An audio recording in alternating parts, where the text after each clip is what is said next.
This is still Good Morning Nigeria, live on the network service of the NTA. And to begin our conversation this morning, which borders on improving mental health well-being, let's quickly take a look at this background report put together by our correspondent, Ibrahim Dan Hamidu. Nigeria's mental health landscape has historically faced significant challenges, including stigma and inadequate resources. However, a major milestone was achieved in 2023 when the Mental Health Bill 2021 was signed into law, replacing the outdated 65-year-old Lunacy Act. This law demonstrates the government's commitment to enhancing mental health care. The Federal Ministry of Health has established the National Mental Health Program, aiming to provide quality, accessible, and affordable mental health services. The program's key objectives include developing mental health policy, creating and implementing policies to promote mental health, promoting community-based care, integrating mental health services into primary health care, and addressing stigma, raising awareness and combating negative social attitudes. Despite progress, challenges persist, such as limited resources, inadequate funding, and infrastructure. Overcoming cultural barriers to mental health care in the country remains a significant hurdle. Recently, on Thursday, October 10th, as part of activities to commemorate World Mental Health Day in Nigeria, the federal government launched a policy document to strengthen mental health care. The reviewed policy document, known as the Mental Healthcare Gap Action Program version 3.0, aims to address gaps in Nigeria's mental health treatment and strengthening human resources development for mental health service delivery.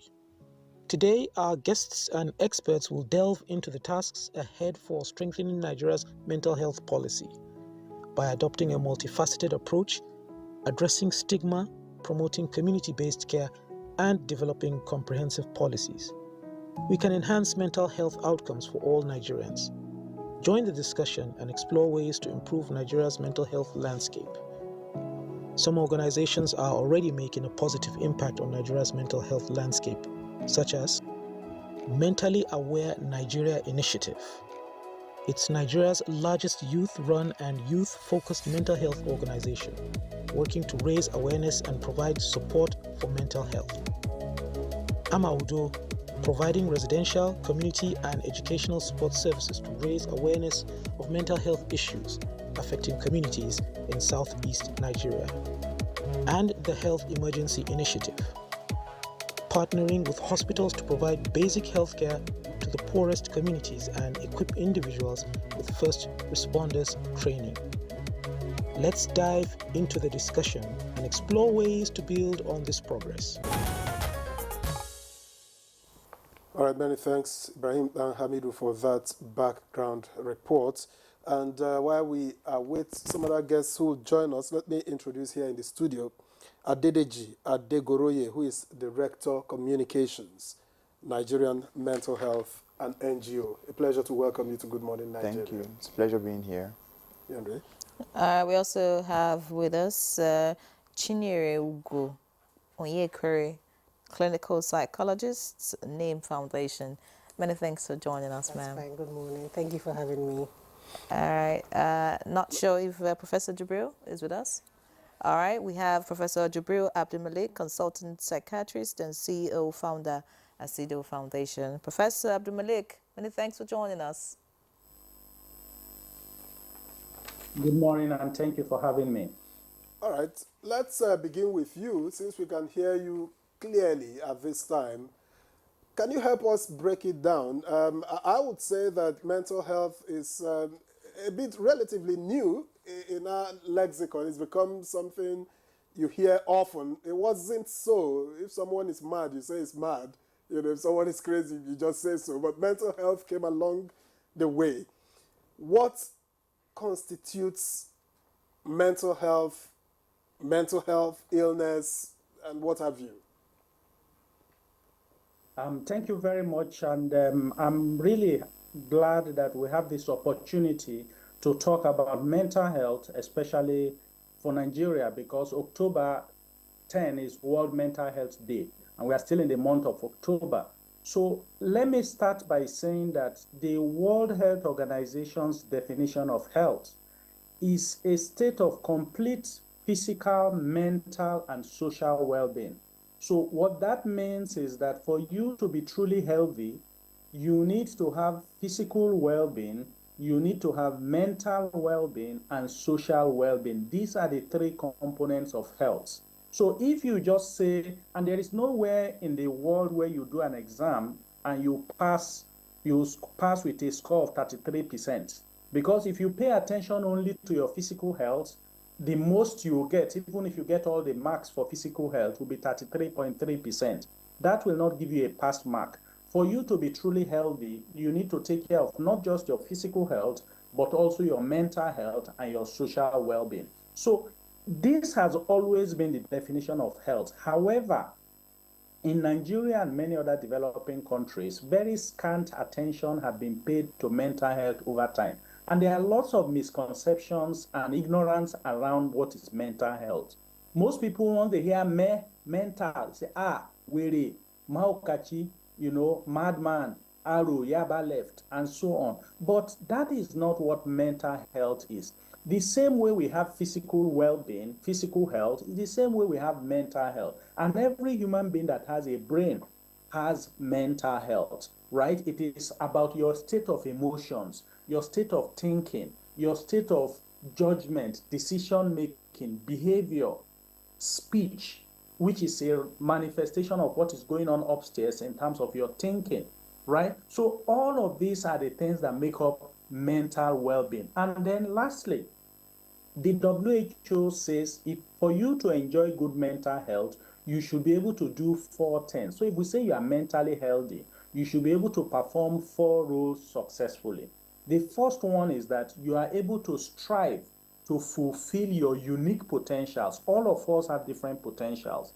Chinyere's potentials is different from mine, and so on. We are all different. But as different as we are, how do we fulfill our unique potentials? If you are not enjoying good mental health, you'll be punching below your weight. You will not be fulfilling your potential. That's number one. Number two is the ability to strive to be as productive as you should be. To be productive, be gainfully productive, and fulfill your capabilities in terms of work. The third one is to be able to cope with the normal stress of day-to-day life. Please underline normal stress. I'm quoting WHO here. I'm not manufacturing these definitions. So everybody goes through stress, whether you are rich or poor, whether you are young or old, whether you are married or single, whether you have children or no children, employed or not employed, student or staff. Everybody has stress. But the critical criteria is, how are you coping with the stress in your life? How am I coping with the stress in my life? If you are enjoying good mental health, you will cope well. If you are not, you will be easily overwhelmed. And the last one is your interpersonal relationship, your participation in the community. How are you able to participate and relate well with people? Some people at work, they fight, they are irritable. At home, they fight. They go to church, they fight. They go to the mosque, they fight. Everywhere, they are irritable and fighting. That may be the only indicator that this person is not enjoying good mental health. It's not until someone is roaming the streets naked that you say this person has mental health problems. You may be well-dressed and be speaking Queen's English, but you may be depressed. So I think that's the last thing I will say, that mental health problems are a spectrum, right? Can be anxiety, can be depression, can be anything, right? From children such as autism to adults to the old age with dementia. So across the lifespan, anybody can experience mental health challenges. And why are we talking more about it now? I think it's a good thing that there is increasing awareness. There are more civil society organizations like the Asido Foundation, NIM Foundation, Mental Health Foundation that are promoting awareness. And that awareness is permeating society. And that is why we are becoming more aware and we are talking more about it now. Thank you. Professor Abdulmalik, I'd like to stay with you. You talked about people who go everywhere and fight. With the present economic realities, people are fighting everywhere. I don't know. Is there a relationship between not having money in your pocket or having food in your tummy with mental health? And then tell us, what's the statistics? I read a report which was published in 2022 that said that about 60 million Nigerians had mental issues. What is the statistics at this point in time? I mean, this very I'm sure you know what I'm talking about, this period, especially looking at 2024, and let us know what is the Nigeria Mental Health Act all about. Right. Thank you so much. So let me say that when there is a very strong relationship between poverty and mental illness, that when there is high level of poverty, socioeconomic distress, it increases the risk factors for individuals to develop challenges with their mental well-being. So that is very clear. The relationship between poverty and mental health challenges globally has been well established by research. So when people are more stressed and they are struggling to pay their bills, they are more likely to be irritable, to be anxious, maybe depressed, and so on. So that is very, very well established. With respect to numbers, we don't have the funds to do national survey because a national survey is an expensive undertaking. The last national survey that was done in Nigeria on mental health was carried out in 2006. That's almost 2 decades ago. So, but what we usually do is to extrapolate from WHO figures. And WHO says 1 out of every 4 persons, right, at some point in time in their lifetime will experience a mental health problem. And if you look at Nigeria's population and you think we are maybe 220, 240 million, 1 out of 4, a quarter of that figure is how you will arrive at that 60 million Nigerians that may experience a mental health problem at some point in their lifetime. So those numbers are scary, and we really have to pay attention to it and do something. Now, how does the Mental Health Act now come into play here? We inherited an ancient mental health legislation from the British government, and that was originally a law of 1906, which was modified in 1958 as the Lunacy Law of Nigeria. And that is what we've been using. Even the name is something we are embarrassed, lunacy, you know. And so on, the terminology, the content was horrible. And so what we now have, there was a lot of advocacy by the Association of Psychiatrists in Nigeria, Association of Psychologists, civil society organizations, pushing that this is unacceptable. We need a new law that is in tandem with global best practice, that protects fundamental human rights and promotes well-being as well as the rights of persons with mental health challenges. And that is what has led to the mental health bill, which had public hearings and all of that was eventually signed into law. We now have the Mental Health Act of 2021, though it was signed last year in January 2023. So the push now is that it is one thing to have a law. It is another thing to implement that law. And so all of us at the Asino Foundation, other civil society organizations, as professionals, are pushing that this law should not just be signed and be gathering dust somewhere. It needs to be implemented. And some of the recommendations of that law is that a Department of Mental Health should be established at the Federal Ministry of Health.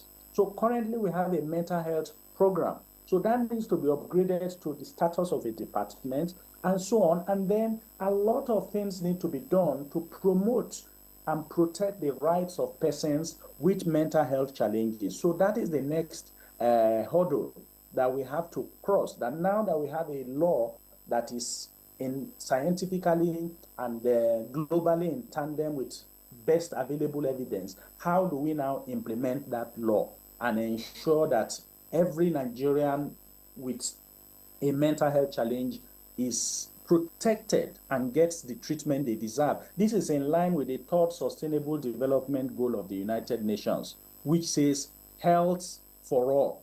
And health, remember, is physical, mental, and social. So it is covered under that third Sustainable Development Goal. And we don't have a choice. It's not a luxury item. It's not an optional item. It's a fundamental human right of every Nigerian. Thank you. Right. Thank you very much, Professor Abdul Malik, for laying the groundwork for this conversation. Now, let me get here in the studio with Chinyerugo. I'm just wondering, in your practice as a clinical psychologist, at what point do you classify a case as a mental health case? And add to it, what are the long and short-term goals of this new policy? So when anybody comes to see you, to come to your office, comes for therapy or support, obviously there is a challenge. And then we have diagnostic tools and manuals that we use to classify. Mental health challenges fall on a continuum. They're from mild to moderate to severe.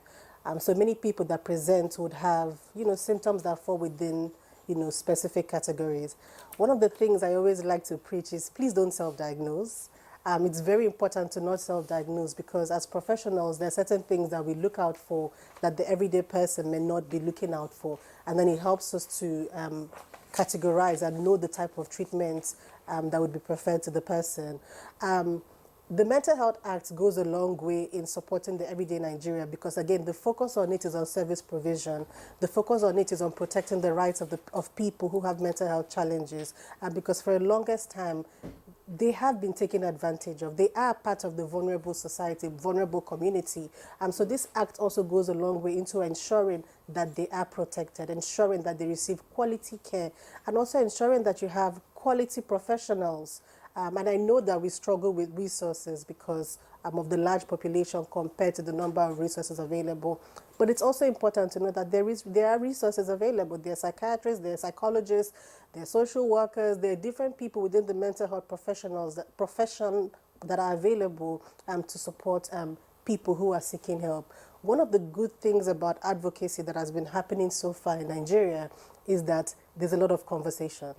There are so many places that you can turn to get care. There are so many places you can turn to, and you can just, all you need to do is go on Google and search and look for, and something will come up, and you're able to have access to the right mental health care, right mental health support. All right, Chinyerugo, you said that the professionals are available. Would you say is adequate? There's a World Health, WHO ratio, as regards medical health personnel to mental health personnel to the population. Would you say the ratio, is good for Nigeria? Unfortunately, it's not. We don't have enough mental health practitioners to the population that need it, unfortunately. However, we have, on the 10th of October, when we had the mental health conference with the Ministry of Health, one of the great things that they launched was the mental health gap version, 3.0, and it has been, contextualized for the Nigerian population. So what that does is it's an intervention that bridges the gap for the layman or the people in the primary healthcare spaces who may not be the professionals, but they do have some understanding of mental health care and they are interested in providing mental health care. So what that guide does is that it helps with bridging that gap. Another thing that you find that organizations do, we do it in our organization at NIM Foundation, is that we train lay counselors. Our focus is on community lay counselors for sustainability. So lay counselors are everyday people. Like you can be a lay counselor and you go through a training. And when you go through that training, you're learning basic mental health and psychological aid, basic mental health and psychological care. It helps again with bridging the gap so that we have more people available that are able to step up and step in. The conversation around mental health is always very scary for people because we don't know what to do. Of course it is scary. Listening to Professor Abdul Malik, he said 1 in 4 people. We have 4 right here in this studio, so it means one person. One of us. One of us. So the provision... So the provision of lay counselors... the provision of lay counselors and people that can stand in the gap go a long way in helping with the resources available. All right, many thanks, Chinyerugo. This is actually not, a funny discussion. It's a very, very serious matter. We're talking about mental health here, and like Professor Abdul Malik has already established, once that is lacking, it means you're not healthy.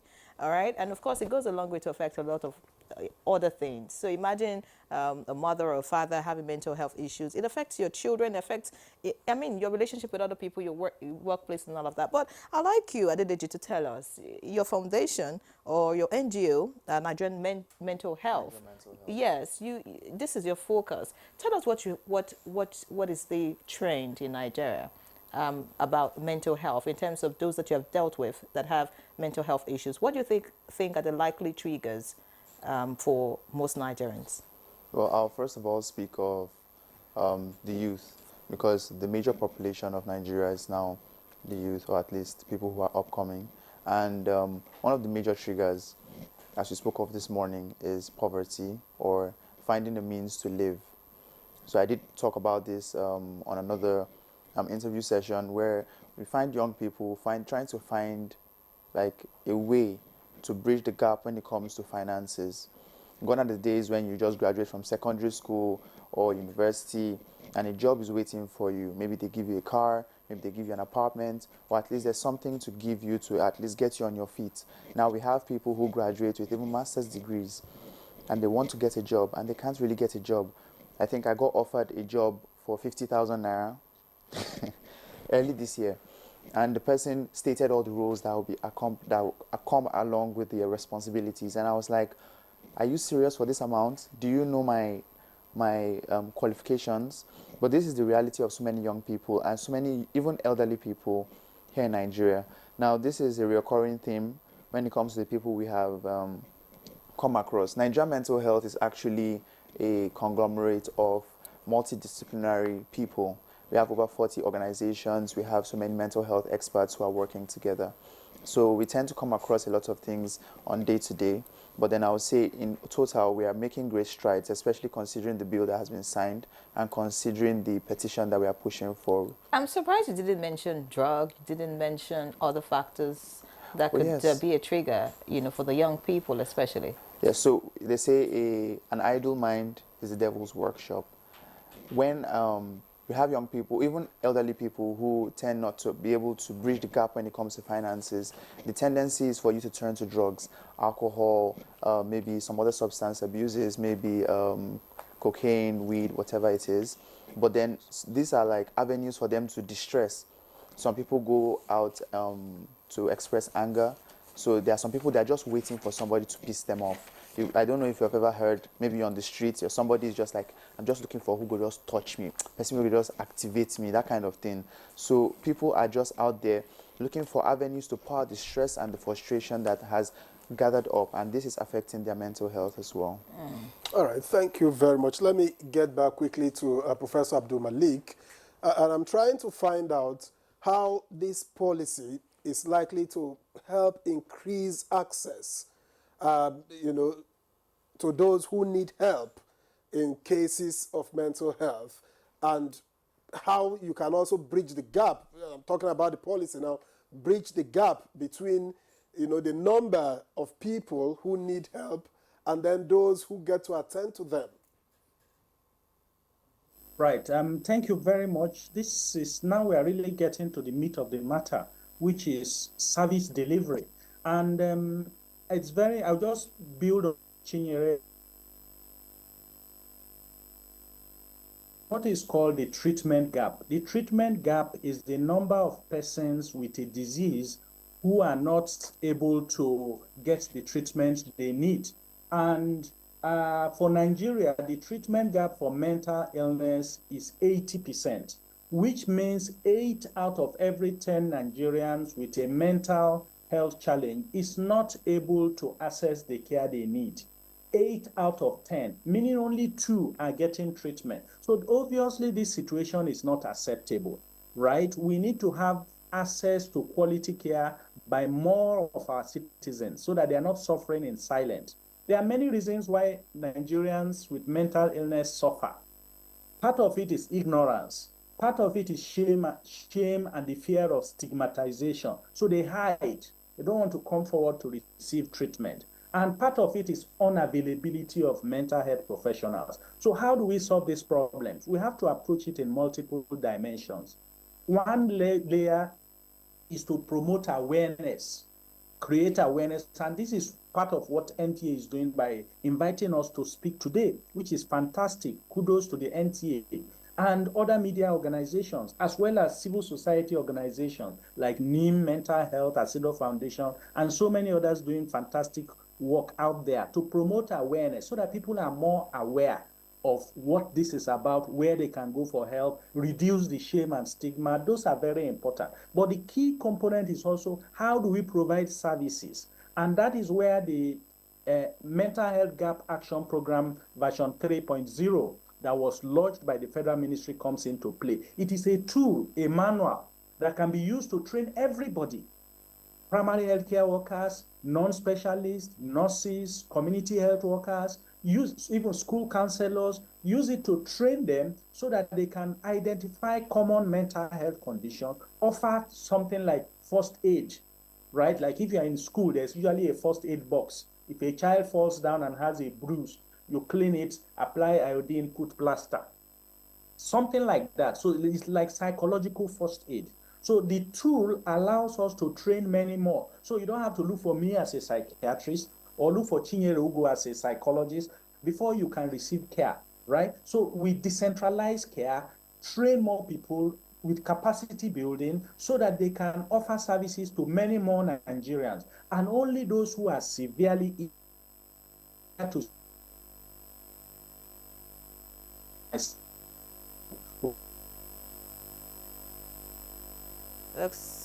Looks like we've lost the connection with Professor Abdul Malik there. We hope that will get better, so we'll of course get to hear more from him. We have with us now Dr. Ojo Tunde Mese Ferguson, a consultant psychiatrist and a global mental health expert. He's the national coordinator for National Mental Health Program, Department of Public Health, Federal Ministry of Health and Social Welfare. Many thanks for joining us, Dr. Tunde. Thank you for having me. Good morning. All right.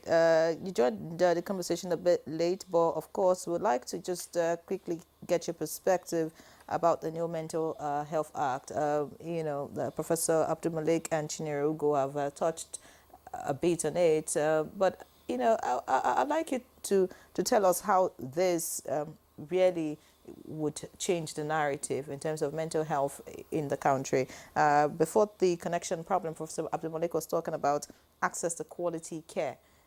You know, so but I'm worried about diagnosis in the first place, because a lot of people are moving around not aware that they have a mental issue, and it's not like they don't go to hospitals. They go to treat other things. I mean, blood pressure, malaria, and all of that. But mental health is rarely talked about, even in hospitals, and nobody talks about the diagnosis itself. So tell us, how would this act help, and how do we get the diagnosis right? Well, thank you so much for that. Yeah. So I think as a country, we are very opportune at this point in time in history, and that the Mental Health Act and the policy are coming hand in hand. Before, in the country, what we normally had was the mental health policy. And the problem with a policy, especially in the area of mental health, is if you have a policy that doesn't have a legislative backing. And so it's just become more of policy statement. But the act came, and apart from addressing significantly the right of people with mental health conditions, we also speak so much about the social contract of government responsibility to the people, which is about addressing access to care. And so when the act came, of course, there's so much talk about the right of people with mental health condition, which is very, very important. But going beyond that, looking at it from a fundamental position that health is our right, and by extension, mental health is the right of everyone. And so what the Act states specifically talk about increasing access. And then we got the Act and we finished the National Mental Health Policy in 2023. And so we went into those stakeholder engagement with the Act in mind, increasing access. And just like the previous speakers have said, that the treatment gap is very high, and Nigeria is not an exemption. It's majorly in low and middle income country. And so within that policy, the policy mirrors the provisions of the Act for increasing access. And so if you're talking about 300 psychiatrists, you're talking about just about 2,500 clinical psychologists for a population of over 200 million people, medical social workers, about 3,500 too. And so you know that even if you want to provide services, the reality is even if the government with its policy has double intake by 100% for all medical and paramedical courses, but the truth is that that will still be a drop in the ocean. And so the magic wand is that MH gap. And I'm very happy that people have talked so much about this, and we need to promote that. It's for everybody to use. And then you talk about the diagnosis. Fine. But the truth is, I won't overbother this because we've also talked about the treatment gap for the country. But I think beyond the narrative or changing the conversation about mental health is looking at it from a very public approach. Treatment and diagnosis are very important. But the truth is, if you look at mental health from a spectrum, and then you take a public health approach, then we should be concentrating so much more on the area of mental health promotion, prevention, awareness creation. And then very beautifully, you will see that the World Mental Health Team for this year talks about prioritizing mental health in the workplace. Now, emphasis on diagnosis is just downstream. We know that people have these conditions, and when you don't pick them, they are not able to access treatment. But the conversation, especially in workplace or in other domains that are not health sector, will be like, what should we be doing to optimize our mental well-being?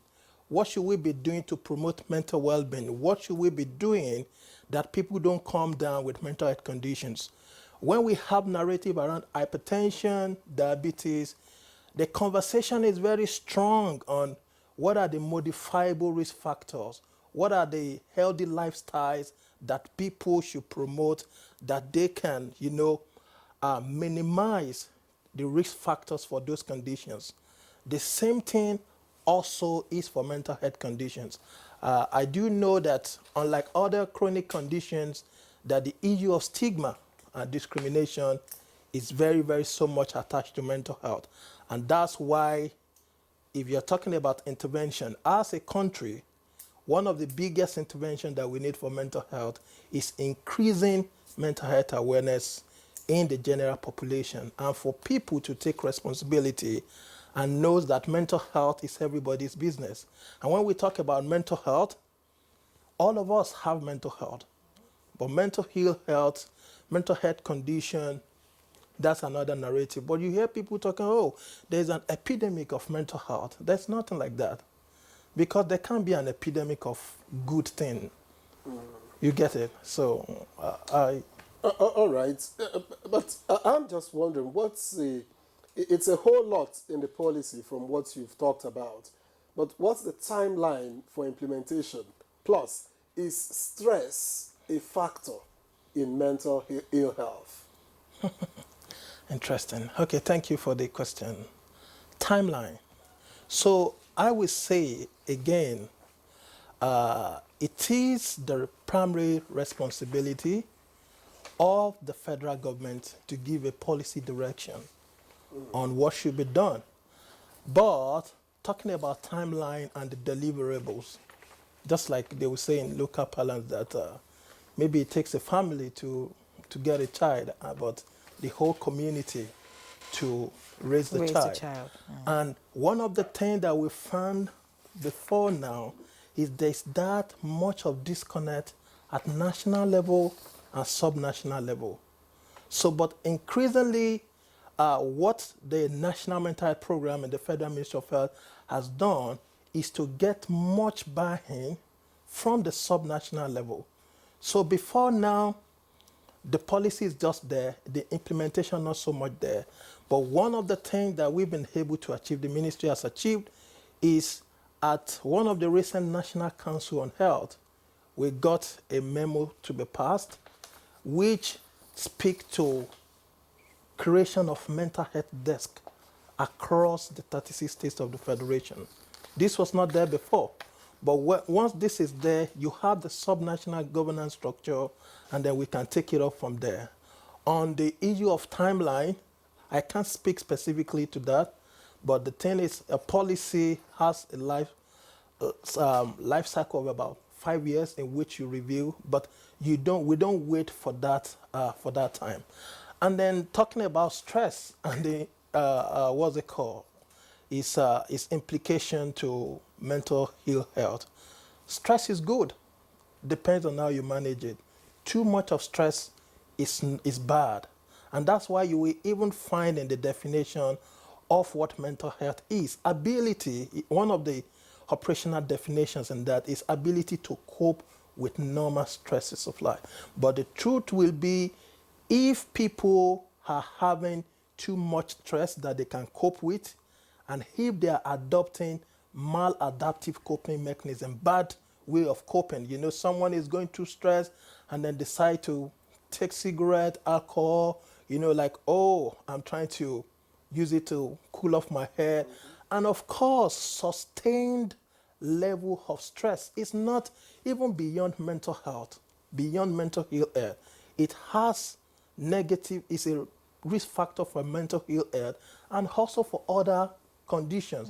Talk of hypertension, even talk about even your immunity. If people are exposed to stress for a long period of time, it brings down your immunity, and so make people more vulnerable to infections. All right. Many thanks, Dr. Tunde. Quite revealing, and it just got me thinking. A while ago, we were talking about the statistics of having one person in 4 people with mental health, and Victor said likely a female, and I said likely a male. But from your experience, what gender would you say are most affected? And then what has been your experience really, dealing with these people, just so that our viewers can, be able to relate with this condition a lot more better. And then looking at this this Nigeria's mental health policy, with all that it entails compared to international best practices, would you say that we're moving in the right direction?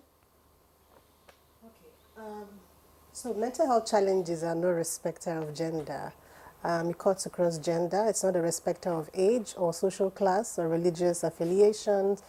Any one of us are susceptible at any point.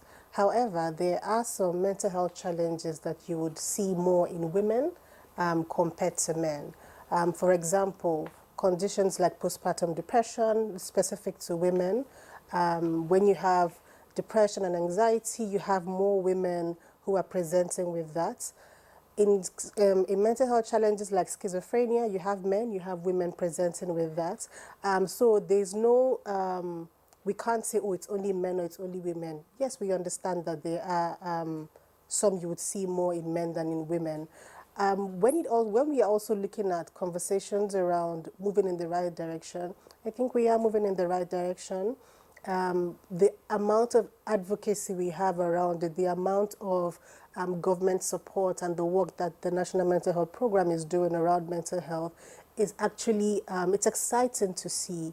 And I think, Dr. Joe, when there was a meeting and they talked about their plan for 2025, I think it was very exciting to see what the government's plan is for mental health support in Nigeria, even in service delivery.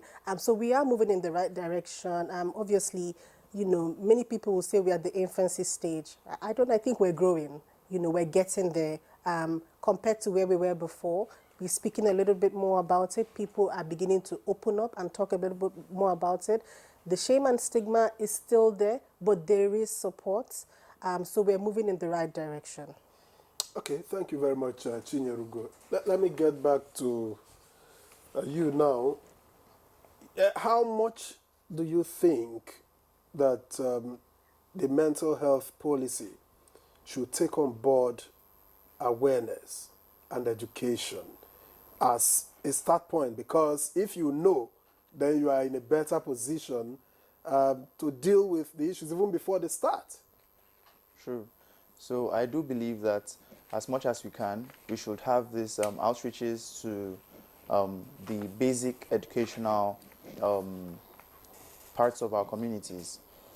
If we can have these conversations with perhaps our young ones as they are growing up, because so many of them now are exposed to social media, exposed to TV, these are things that can encourage them, so as they grow up, they tend to now be more understanding in what's happening. I think I also work with an organization called VVE. What we do is we also go in partnership with other organizations to secondary schools. We go to other organizations, health organizations, religious organizations, and we usually talk to the students. We educate them on their mental health, their sexual health, and etc.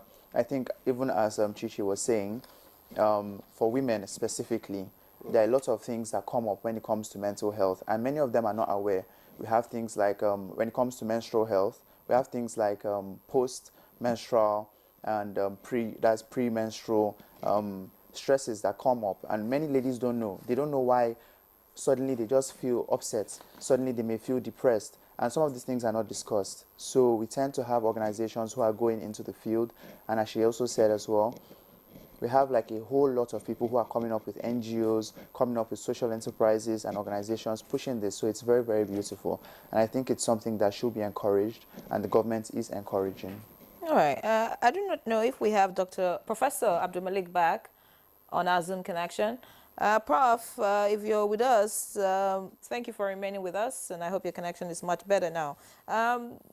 You talked about some of the gaps, and yes, you talked about professionals, not being sufficient, but we also know that stigma is, if it's not dealt with, okay, it looks like the connection is off again. So I'll just get back here in the studio, and I'd like Dr. Tunde to respond to my question. We're going to have to talk about the professional aspect, how we could increase the number of professionals in this field. But let's talk about stigma specifically now. What would be your recommendation as regards strategies that we could employ? Because if we do not deal with stigma, we may not be able to go very far, because, a lot of people would not want to, come out, to even get diagnosed or even want to present themselves for treatment and all of that. So how do we deal with that? How can we change the narrative? Like, okay, he has a mental health issue. We do not say, oh, don't mind him, he's a lunatic, or he's mad, and all of that. Or you're talking to a colleague, or, there's this thing, and like, no, don't talk to him, they say idekolo. That's like the the layman way of saying it. So how can we deal with that, just so that we can be able to accept people who have these challenges and help them get better? Yeah, thank you so much for that again, and I love your very incisive approach to this topic. We've earlier talked about the treatment gap, and there are different contributors to the treatment gap for mental health: the human resources, financial accessibility, because people live in remote areas. But one of the biggest barrier, even beyond all these guys, is that issue of stigma and discrimination. Even where the services are available, people don't want to go there because of stigma and discrimination. And so there's no point reinventing the wheel. The evidence are clear about strategies to use in addressing stigma and discrimination. Of course, from the law perspective, from the legislative perspective, and also within the Act, it takes care of that. No discrimination against people with mental health conditions. In the workplace, people have mental health conditions. Getting back to work is an issue. Even teen has accommodation. So law plays its part very, very, but the ability to enforce it is another thing. But one great thing again that has been found to work is personal contact. So evidence-based shows that when people with lived experience tell their stories, or you have personal contact with them, changing the narrative. It has putting a human face to this, and also respected figures within the society talking about their experience, that it's okay not to be okay at times, and that if you have a mental health condition does not mean end of life. We have celebrities, we have presidents of nations, we have medical doctors, we have professors. Mention it in any strata of life that are living with mental health conditions and are living superhuman life. We have great lessons to learn from the public health perspective to HIV. There was a time that you got HIV, it's a death sentence. People don't want to talk about it. But the narrative has changed so well that something is wrong with you. If someone says they want to go and do HIV test and you're asking why, such has been the game changer. And I believe one of the things, again, that works so well is normalizing the conversation, which is what we have in the workplace, anywhere. And that's why I said that mental health is everybody's business. When you are talking about mental health and it's about treatment, you have not really normalized the conversation. But sitting down, making it a workplace policy for people to talk about mental health, different aspects of mental health, you know, like having a day conversation. There was a big public campaign in the UK. They call it Time for Change. It went on for like 10, 15 years. And so what is it all about? Just people sitting down over a cup of coffee during break, just having conversation about mental health. And they look at it, 10 years, the impact it has had about on public stigma, because there is public stigma. What people, their attitude toward people with mental health condition. But another bigger one is self-enacted stigma. When people that live with mental health condition are having self-stigma, inadequacy about themselves, and combining these two together, you will see that it's bring a heavy toll on the pathway to care. But it is a universal intervention, anti-stigma campaign, awareness that deals with stigma at different levels. So I believe these are some of well-proven strategies. And very importantly, even in the awareness raising, we are religious people. Culture play a very significant part in perpetuating poor access to mental health services or enhancing it. You will see in churches, in mosques, you know, people talk about jinns, talk about demons as the etiology of everything about mental health, household witchcraft, bewitchment.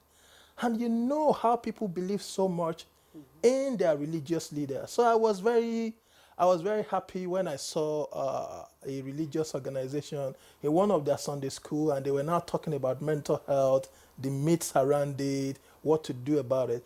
Imagine the beautiful thing that could happen when we get our religious leaders as champions for mental health. So they are a critical aspect of game changer, change agent, in order to demystify the conversation around mental health in the country. Now that we are here, it's a good thing. It's one of the questions I had wanted to ask, the role of community leaders, religious leaders, which you have now addressed. But talking about being everyone's business. Now, how does the policy prescribe, that's if it does, you know, that mental health services be integrated into primary care? Okay, so thank you so much. So again, why I said that mental health, every one of us should get this, that mental health is a public health thing, multi-sectoral, society-wide. And so, even as we were developing that policy, just name it, any sector, be it public, private, there's what the Ministry of Education should do. There's what the Ministry of Women Affairs and Poverty Alleviation should do. That's what the Ministry of Finance should do. That's what the police can do. Ministry of Interior, all of them have a role. The media? The media, of course. we will be winking in the dark if the media is not there. And if you are talking about mass campaign, who are the people that the owner of the fourth realm that changes the conversations? The impact of what we are having today, the ripple effect, how it changes people's narrative, even beyond now, cannot be overemphasized. Now to talk about how does it address access to care. And like I said, that from primary health care to secondary to tertiary, the role is well defined. And even going beyond the primary health care now, even going to the community.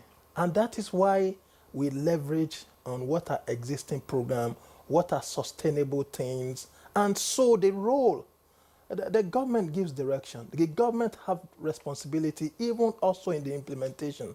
But this is a big issue that all hands need to be on the deck. There are NGOs that are providing advocacy, awareness, and service delivery, but it's just about the synergy. And so these are clearly stated in the document. One of the biggest problems that we've had about mental health, service delivery in the country now, to speak specifically to service delivery, is that access to care. The few federal neuropsychiatry hospitals that were available, you find them in the cities. And so you follow the money. Where those hospitals are is where you have the concentration of the human resources for mental health. I'm a psychiatrist. I train in one of the federal neuropsychiatry hospitals, and it's a very gory experience for me when you have people coming to see you, and they come with their relatives. Some people spend 15,000, 20,000 to come to the hospital. And what is the medication you are giving them? Even though government have subsidized everything, they pay consultation of just 500 naira, 1,000. And they go home with medication of like 4,000, 4,500. But the transport and the indirect loss, the relative will close their shop for that day. Even if the person is going to work, he will not go to work for that day and come hundreds of kilometers. But imagine if you revert it and that they can get something at their primary health care level. And that is only scalable if you talk about step care approach. It's when those things cannot happen at primary health care level. So the government is changing the narrative. We, as a government, we're not going to close down the federal neuropsychiatry hospitals. They are there. They are where you have the specialists, just like you can't close down teaching hospital. But increasingly, the paradigm shift is keep your shop, keep the hospital. But where had most people that you are caring for, where are they? The community. So you have had some of these hospitals creating outposts, creating community mental health services, that they have people going into community. They empower people at primary health care level. There are some people that go to those places to take their medications. Nurses and other people making schedule, maybe once in 2 weeks, once in a month, going around to, follow up on things. And then using telemedicine, there are some of these clusters that you have psychiatrists supervising, and the nurses on the field can actually have scheduled call with them and get clarification on maybe trouble cases that they need some more expert input on. All right, thank you so much, Dr. Tunde. The conversation continues. Let's quickly take this break. Stay with us. Welcome back. It's still Good Morning Nigeria, live on the network service of the NTA, and the conversation is still on improving mental health well-being. Very educative conversation so far, and we still have our guests very much with us. And I'd like to get to Chinyere Ugo Onyekwere now. She's a clinical psychologist with NIM Foundation. So much has been said, and Dr. Tunde, was talking about access to care, getting the people, to be able to access care as much as possible or as fast and cheap as possible. I'd like to ask, managing mental health, is it really expensive? Is it, I mean, and then is there anything in the NHIA, the National Health Insurance Act, that covers mental health? Tell us about that. And then I want you to also draw the line. At what point is someone termed to be mad? Sorry to use the word mad. I mean, because from what we have been established, when someone doesn't have money in his pocket, or when he talked about menstrual health, maybe emotional stress, you could have some dimensions of mental illness, right? So at what point does it get to that critical level where you may need to go to a psychiatric hospital to get proper attention? Please help us draw that line so that people don't think that you need to be moving around the street naked or doing all kinds of things to be mentally ill. I mean, there are stages to mental illness, right? So please help us explain that, and if there's anything in the NHIA that covers mental health, and how expensive is treatment. Okay, so let's talk about the costing first before we look at where the tipping point is for every one of us. Costing again is relative. It's spread across. You can go to your private care and receive care. You can go to the government hospitals. One of the things that the government is also trying to do is ensure that in the primary healthcare centers that there is mental health services available. For some people, it could be very expensive, and for some other people, it's okay. Again, it's very relative. Yes, when you go to private care, the cost might be higher compared to when you go to a government hospital. So that's why you have this array of support available, even down to the community level. There is a support under the NHIA for mental health. The question again is, how adequate is it? That's a different conversation altogether. And I think that's also something that the National Mental Health Act speaks to, about the provision of funding for mental health, for the mental health care and service available. So again, it's different strokes for different folks. I'm not going to say it's so expensive or it's so cheap. It's quite relative depending on where you go to and the service that you require. When we talk about mental health challenges and then looking at when it becomes from mental health to a mental health challenge, there are certain questions that you can ask yourself. There are certain questions or things that can help you understand, okay, maybe this has gone a little bit out of my control. When we look at some form of preventative care, at the first step, let's say we are having stress, for example. We all experience stress, and stress can be positive, but then it can get to a point where it's going out of hand. When we look at preventative care, we always like to talk about self-care and looking at things that you can do to support yourself, like maintaining your social connection, having a healthy lifestyle, including leisure activities into the things that you do. These are the things that can help you manage day-to-day life pressures, life stressors. However, at a certain point, it may no longer be effective. And if we are honest with ourselves, sometimes we know when things are getting out of hand. For a practitioner, what we look at to help us with diagnosis, we look at things like how long it has been. How long have you been experiencing these different things? We look at things like your quality of sleep. What is your quality of sleep? Because it's a tell sign for a lot of mental health challenges. We look at the impact it's been having on you. How much of an impact is it having on your ability to go to work? If you're a student, how much of an impact is it having on your classwork? Are you able to concentrate? Are you able to do the things you need to do as a student? We look at the impact it has on your social life. How much of a relationship are you having with the people around you? So those things for us also are signs that can help us understand, one, the type of mental health challenge you're going through, the severity, again, because we said earlier, it's on a continuum, the severity of the mental health challenge, and then that will guide the type of treatment or the care that you can receive. So again, just to ensure that, just to reiterate what I've said, we look at things like how long you've been experiencing it for, how long has that been going on for. Different mental health challenges have their time frame within which we say, okay, let's look a little bit more into it. How much of an impact has it been having on you? How much of an impact has it been having on things like your work, your relationship, your ability to go to school. We look at those things as guiding signs to help us understand, okay, this has gone to a point where you may need professional intervention and support.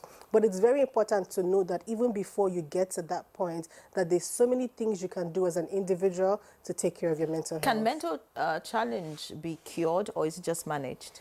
So many mental health challenges can be treated. There's treatment for almost all mental health challenges.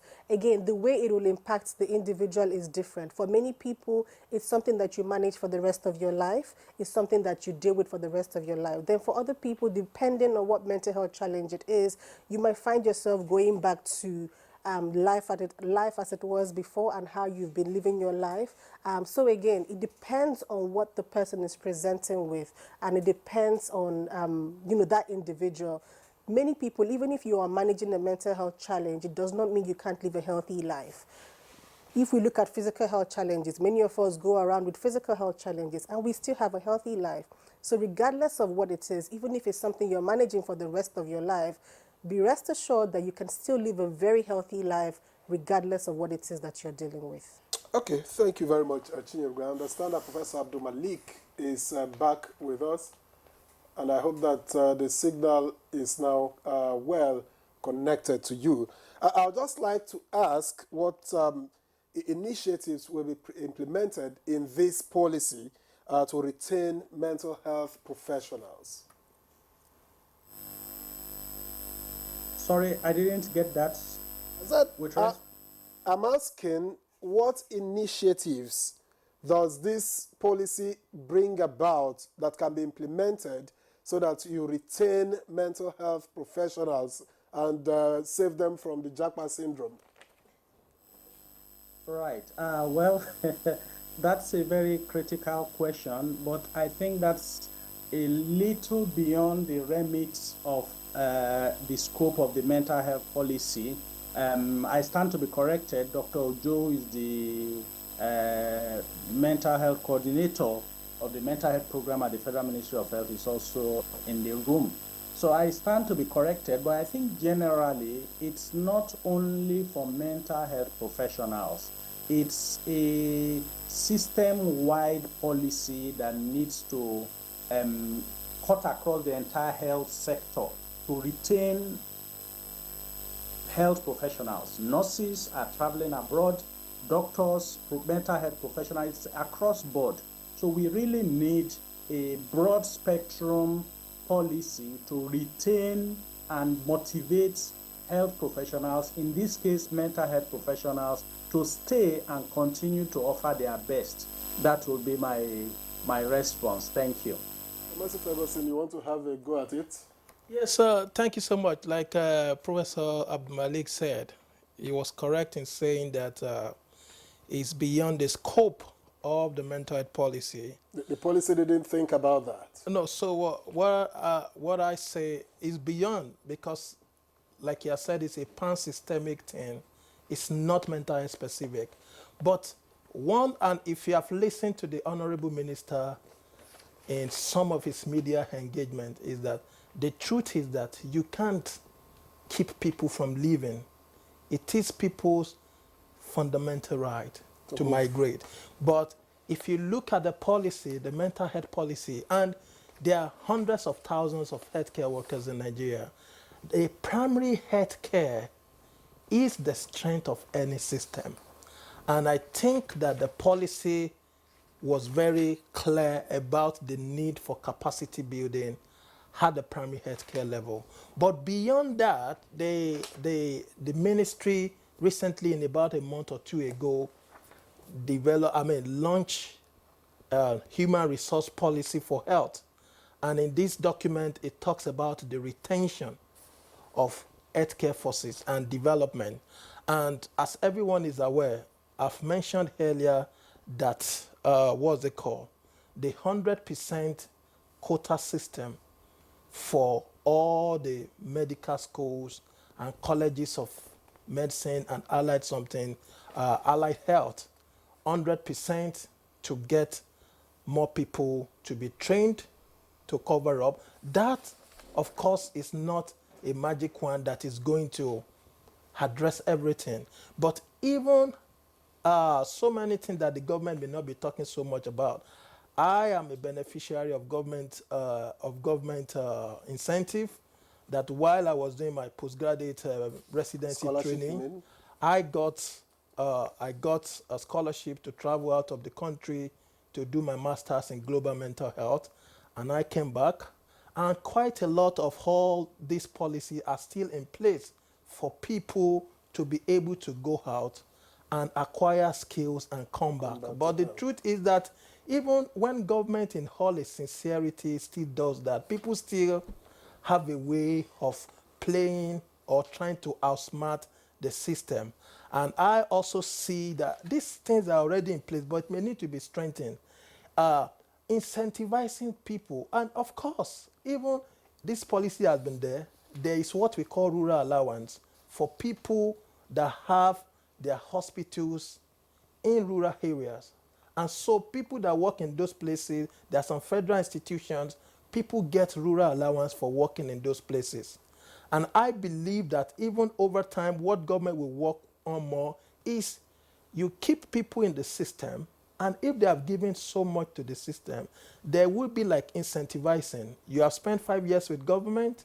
If you want to go out, and the bond is already there, but maybe things need to be improved. You go back, you go for your master's. If you come back, and then you get your training, another 3-5 years, you will see that you have been able to successfully keep people in the system for like 10 to 15 years. And there is no one approach to it, and it's a very hydra-headed monster that it's like a mutating virus that people, all the stakeholders, just need to keep doing what? Keep thinking out of the box. How do we do this? And I think technology will not replace human being, but we know that in the low and middle income country, technology is one of the biggest way in which we can address the human resources for health, and especially also for mental health. And I think only yesterday there is this national stakeholder roundtable on the National Data for Health Initiative, and a lot of how can we bring technology to leverage across all the stratas of healthcare delivery. So I know, and people were making commitment that in 2027, going forward, what do you want to see?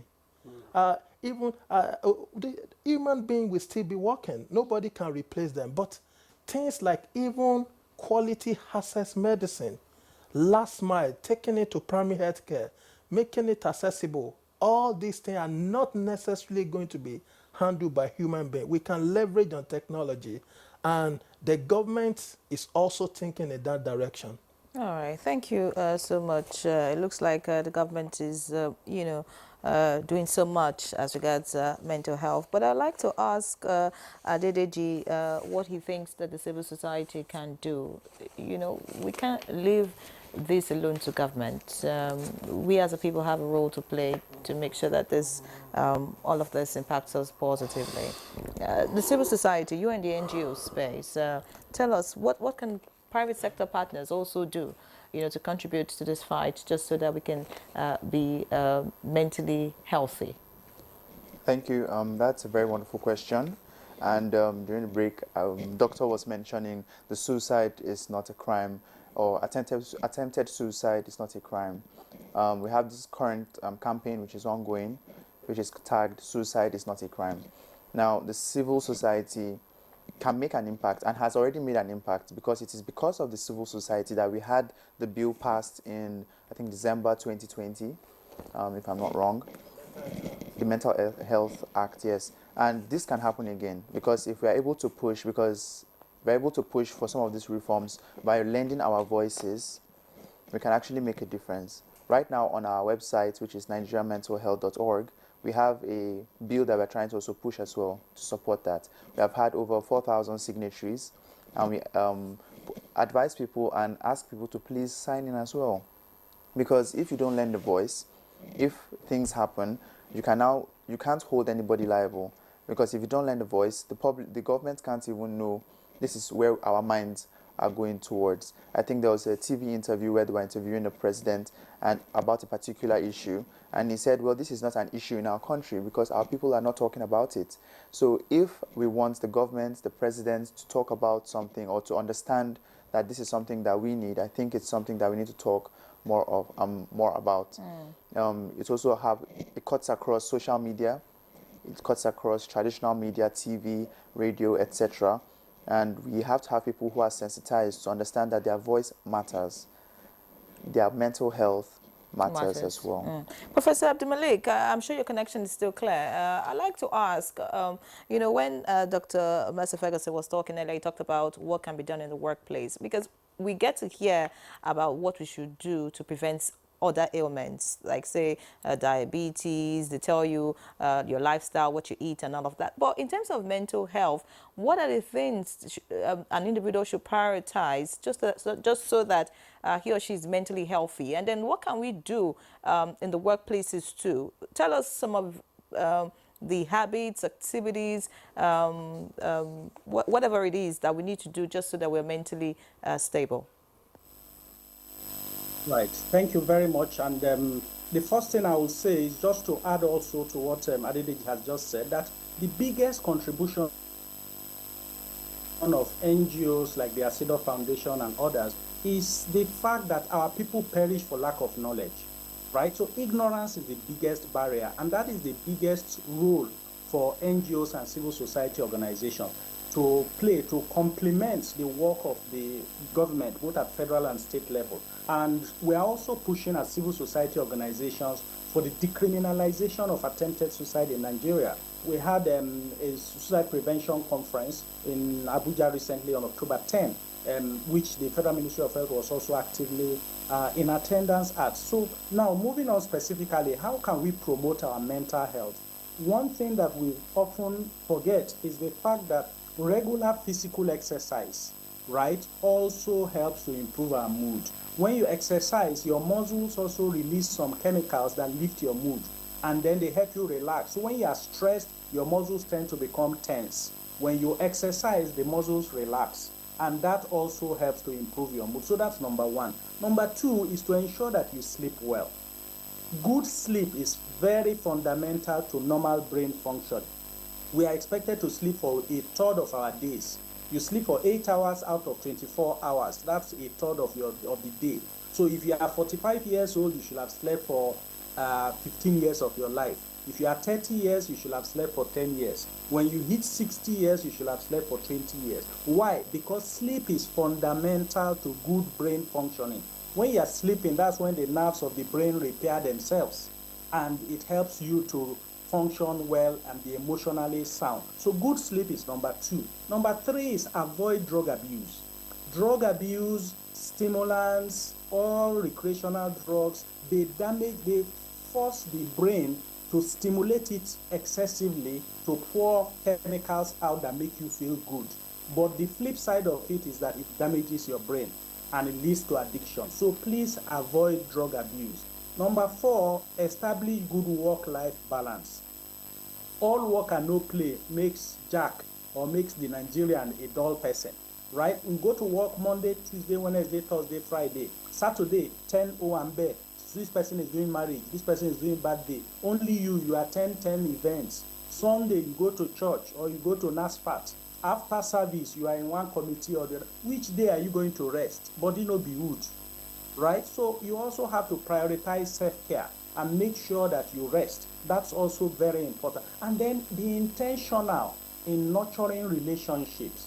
No man or woman is an island. You need people to have your back. But if you are not intentional about it, if somebody calls you 10 times and you don't call the person will stop calling you. So, but if you call people, you visit people, they visit you, human beings are social animals. We need good relationships and emotional intelligence to help us cope with the ups and downs of life. And then in the workplace, be kind and nice to people. If you are the boss or you are the messenger, whatever your status, greet people, pay them a compliment, be nice to them. It doesn't cost you anything, but you are improving their emotional well-being. And if everybody is doing that, then the workplace will be somewhere you look forward to going to, where you are happy and where you enjoy doing what you are doing. So these are some tips that if we all do it, it does not going to cost us any money, but it will help to improve our emotional, our mental health in the workplace and in our individual life. Thank you. You didn't mention if alcohol can affect your mental stability, Prof. It's part of recreational drugs. You see, alcohol is socially acceptable. So for mental health, if you a social drinker, have a glass of wine once in a week or something like that, that's fine. It is when you have problematic drinking, excessive amount of alcohol, such that you are driving under influence, you are now dependent, you wake up in the morning, you cannot function unless you take a little alcohol. That is when it becomes problematic. That is when it becomes the domain of mental health. But if it is social drinking, that is acceptable and not a problem for your mental health. Prof, by the way, Victor said having money in your pocket too can help your mental health. Is that true? Just say so. Sorry, I didn't hear that. Having money in your pocket can improve your mental health. Yes, of course. If you have money and you have food in your house, and you know, that will definitely, if I get an alert now, you know, that will improve my mental health tremendously. So Dr. Ojo, maybe you should credit me some money. Thank you so much. I also hear that if you have a full tank, it can improve your mental health because the price of fuel is something else now. Great win. Doc, I was going to ask how this policy will be coordinated across the states, local governments, and across board. And you just have about a minute, please. About a minute, because we are out of time. Oh, well, okay. So I think I've addressed it earlier that it takes both the national and sub-national collaboration and with the non-government partners too, non-state actors, everyone seeing their role. I think for the government side, the meeting point will always be at the National Council on Health, in which you have the state commissioners of health, everyone giving an account of progress. And by the way, the National Suicide Prevention Strategic Framework that was launched last year, the National Council on Health this year that will be happening in Maiduguri, the state will have to give account of what is the level of implementation. Thank you. We're out of time. Thank you so much, Dr. Ojo Tunde, Master Ferguson, a consultant, psychiatrist and global mental health expert, national coordinator for National Mental Health Program, Department of Public Health, Federal Ministry of Health and Social Welfare. It was a pleasure to have you on the program. Thank you so much for your insights. And of course, we appreciate Adedeji Oluwadari Adegroye, Director of Communications, Nigerian Mental Health. Yes, Thank you so much for all the work that you're doing. We hope you continue to do much more. Chinyere Ugo Onyekwere, Clinical Psychologist, NAME Foundation. Thank you so much for being a guest. All the best. And of course, we hope that Nigerians will get better mentally. And of course, Professor Jubril Abdul Malik, consultant psychiatrist and CEO, founder, Asido Foundation. Thank you so much. And of course, I'm waiting for the alerts, like you said. So that's good morning, Nigeria, this Friday. Take care of your health. Very important. I'm Henry John. See you next week. And I'm Victor Azu. Let's have a great weekend.